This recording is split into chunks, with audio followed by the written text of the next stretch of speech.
I'm Jason, your host for today's podcast, and I'm here with Julia. Hey, Julia. Hi, Jason. Hi, everyone. I'm so excited to talk about today's topic. It's something that can really change lives. Absolutely. Today, we're diving into the power of positive thinking. Positive thinking is simple, but it can make a big difference in our lives. That's right. Positive thinking isn't just about being happy all the time.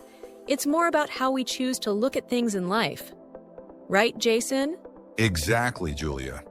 Positive thinking helps us see challenges as opportunities, stay motivated, and feel better about ourselves. It can make us more hopeful, even in tough times. Let's start with something simple. Jason, what does positive thinking mean to you? Good question, Julia. Positive thinking to me means focusing on the good side of things instead of the bad.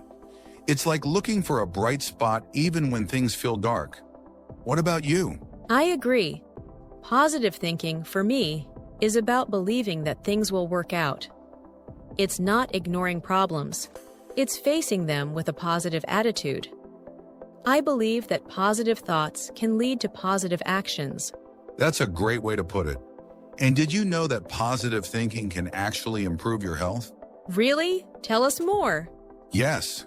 Studies show that positive thinking can reduce stress, lower blood pressure, and even improve our immune system. When we think positively, our bodies respond in a healthier way. Wow, that's amazing. So positive thinking is not only good for our minds, but also for our bodies. Exactly. Now let's talk about how we can practice positive thinking. Julia, do you have any tips? Yes. One of my favorite tips is to start each day with gratitude. In the morning, I think about 3 things I'm thankful for. This helps me feel more positive right from the start. That's a great idea. Focusing on what we're thankful for reminds us of the good things we already have. Another tip is to use positive self-talk. This means speaking kindly to yourself, like saying, "I can do this," or "I am good enough." Positive self-talk is so important. Sometimes we're too hard on ourselves, but if we change the way we talk to ourselves, we can start to feel more confident and happy. Exactly, and here's another way to stay positive. Surround yourself with positive people. When we're around people who lift us up, it's easier to feel good and think positively. That's a big one, Jason. The people around us can really affect our mood. So it's helpful to spend time with people who make us feel good and avoid negative energy. Right, and here's one more tip. Focus on solutions, not problems. When a problem comes up, instead of just worrying about it, we can ask ourselves, what can I do to solve this? I love that. This way, we're taking action instead of just feeling stuck. And even small actions can make us feel more positive and in control. Yes, now let's talk a bit about how positive thinking affects our goals and dreams. Julia, do you think positive thinking can help us achieve more? Definitely, Jason. When we believe in ourselves and think positively, we're more likely to keep trying, even when things are hard. Positive thinking gives us the courage to go after our dreams. Absolutely, and it also helps us handle failure better. Instead of giving up, positive thinkers see failure as a lesson. They ask, what can I learn from this? Exactly. Positive thinkers keep going because they believe they can improve. And that makes them stronger and more successful over time. Well said, Julia. So, positive thinking isn't just about feeling good. It helps us keep moving forward, even when life gets tough. That's right. And to everyone listening, remember that positive thinking is a skill. It takes practice, but anyone can learn it. Start with small steps, like focusing on gratitude or using positive self-talk. Yes, positive thinking is powerful, but it's also personal. Find what works best for you and don't be afraid to try new ways to stay positive. Great advice, Jason. And remember, we're all human. It's okay to feel down sometimes. Positive thinking isn't about ignoring our feelings. It's about finding the strength to keep going. So Julia, before we wrap up, maybe we could share a few more examples of how positive thinking has helped people in real life. I think real-life examples make it easier to understand how powerful this can be. That's a fantastic idea, Jason. Actually, I have a friend who always dreamed of starting her own business. At first, she was scared and kept telling herself, "What if I fail?" But she learned to switch her thinking. Instead of focusing on fear, she started saying, "What if I succeed?" That small change in her thoughts helped her take the first step, and now she's running a successful business. That's an inspiring story, Julia. Sometimes just changing "what if I fail" to "what if I succeed" can make a huge difference. Positive thinking can help us shift from doubt to belief, which often leads us to try things we never thought we could do. Exactly, Jason. And I think another great example of positive thinking is in sports. Athletes use positive thinking all the time to improve their performance. They visualize success, tell themselves they're strong, and focus on winning instead of losing.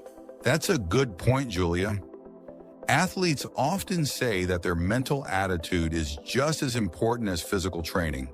Positive thinking helps them stay focused and confident, even under pressure. It's powerful how just changing our mindset can help us achieve so much more. Yes, and I think that's true for everyone, not just athletes or business people. Positive thinking can help us with our studies, relationships, and even small goals like learning a new skill or building better habits. Absolutely. And you know, Julia, sometimes people say, "I just can't think positively." They feel it's too hard or not natural for them. But like we said earlier, positive thinking is a skill, right? Right, Jason. Just like learning a language or riding a bike, positive thinking takes practice. It may feel strange at first, but over time, it becomes easier and more natural. The key is to keep practicing, even on days when it feels hard. Yes. And one way to practice is to set a small goal each day. For example, decide to focus on one positive thought or one thing you're grateful for. Even small positive actions like these add up over time. Great tip, Jason. Another idea is to write down your positive thoughts or experiences in a journal. When we write things down, it helps us remember them and makes the positive feeling even stronger. I love that idea, Julia. Writing things down can really help us see how much we have to be thankful for, even on challenging days.